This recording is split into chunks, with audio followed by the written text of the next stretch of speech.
আমার সঙ্গে অভিজ্ঞান দত্ত আর অখিলেশ স্যারের শত্রুতা, তার মাঝে পড়ে বিহান স্যারের আজ এই অবস্থা। নিজেকে বাঁচাতে নিজের ছেলের সঙ্গে এরকম অন্যায় আপনি কি করে করতে পারলেন অখিলেশ চৌধুরী? আমি যেখানেই থাকি ওদের পাপের শাস্তি তুমি দিও ভোলানাথ। দাদা তুমি আমার কথাটা একটু শোনো প্লিজ। বাড়িতে আরো তো অনেক মেম্বার, প্লিজ দাদা, বাড়িতে আরো অনেক মেম্বার আছে। এক্ষুনি তোমার এই প্রপোজালটা দিলে বাড়ির ইকুয়েশনটা নষ্ট হয়ে যাবে। তুমি আমার কথা শুনছো না কেন বলো? রুদ্র, রুদ্র, বড় বৌমা, বড় বৌমা, এই যে পিতা, তোমার বড় বৌদিকে ডাকো, আমি এক্ষুনি তাকে দেখতে চাই, তাকে ডাকো এক্ষুনি। কি হয়েছে বাবা, ডাকছো কেন? তোমার মাকে ডাকো, ঋতুজা চৌধুরীকে ডাকো। দাদা দাদা দাদা প্লিজ, আমি কি বলছি সেটা তো আগে শোনো। আমি যেটা বলছি এখন সবাইকে সেটা শুনতে হবে। এই বাড়ির মালিক হিসাবে আমার সবাইকে কিছু কথা বলার আছে, সবাইকে সেটা শুনতে হবে। কিঞ্জল, কি হয়েছে দাদা? কোনো সমস্যা হয়েছে? আমাকে বলুন না, আমাকে বলুন। ছোট,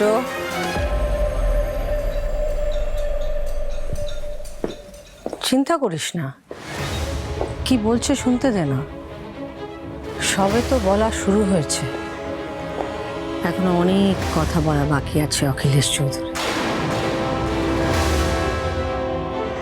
কম্পাসকে জেলে পাঠানো হয়ে গেছে, নিজের স্বার্থের জন্য নিজের ছেলেকে হসপিটালে পাঠানো হয়ে গেছে। তাও বাজে কথা বলবে না তুমি। আস্তে আস্তে কথা বলবে আমার সঙ্গে।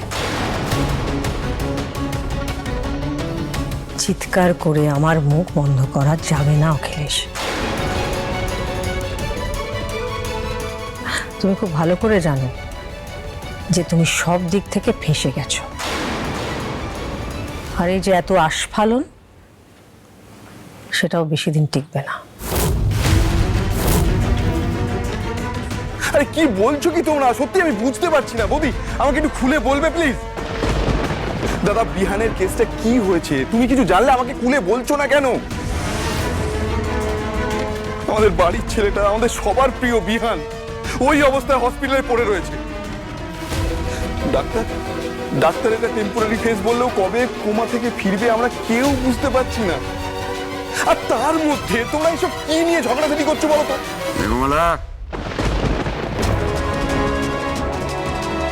তুমি বাড়ির বড় বউ, সারাদিন কি করো তুমি বাড়িতে? একবারও জিজ্ঞাসা করেছিস তোর বউ কি করে সারাদিন? কোনো তো কাজ করতে হয় না, তাহলে কি করে? পয়সা ইনকাম করে, টাকা রোজগার করে, সারাদিন তো খালি ফুর্তি, খাচ্ছে যাচ্ছে ঘুরে বেড়াচ্ছে। কার পয়সায় সেটা করছে একবারও ভেবে দেখেছে? বাবা আমি কিন্তু রোজগার করি। সেটা আমার ব্যবসা থেকে তুমি টাকাটা রোজগার করো, নিজের কোনো ক্ষমতা থেকে সেটা রোজগার করো না। এই যে বড় বৌমা, যার টাকায় খাচ্ছ, ঘুরে বেড়াচ্ছ, ফুর্তি করছো, বেঁচে আছো, তার পেছনে চুরি মারছো। কম্পাস সোম থেকে রবি প্রতিদিন সন্ধে ৬টায় স্টার জলসায় ও জিও হটস্টারে।